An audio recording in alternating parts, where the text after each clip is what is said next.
If going soul winning was easy, everyone would be doing it. We need the right perspective on the work that we're called to do. Helping another soul to be saved from the fire is an important job. And God gave that unto us to do. And if we don't do it, then nobody will. It's our job.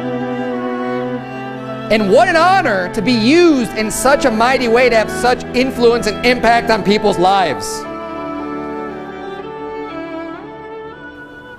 When God has called us to do a work, when God has called us to do something and we're bidden of God to go and do something, you know what God hates to hear? God hates to hear all the reasons in the world why, no, God, I can't do that today. No, God, I can't come to church because I've got some other thing, whatever other stupid thing going on. I've got to go exercise, or I've got to do, the football game's on. I can't go soul winning, God, because I stubbed my toe.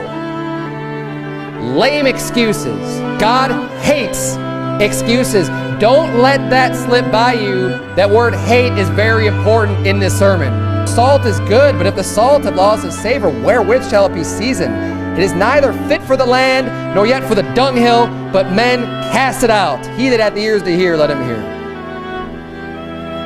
If salt doesn't have its flavor, its savor, it's not good for anything. If you had a bunch of salt used for seasoning, and there's no taste to it, and it's not doing anything, is there any reason for it to cumber your table, to have it just sit on your table and never use it? It's good for nothing. What do? You're going to throw it away. If the job that God has for you, you're not doing it, we ought to have a godly fear and realize, you know what? God might just throw me away. And I'm not talking about going to hell. But after a while, you're not producing any fruit. Well, what's the purpose then?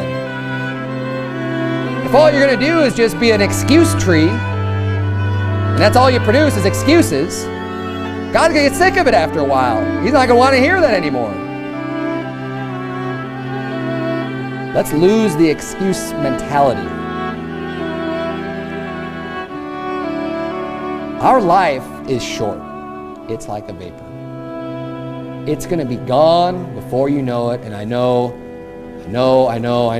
I say the same thing. Everyone says the same thing. And the older that you get, the more you realize how fast time really goes. Those of you that are younger, pay attention, because you think you have all the time in the world. And as you start to get a little bit older, you realize the hours turn into days, days turn into weeks, weeks turn into months, months turn into years, and years turn into decades, and before you know it,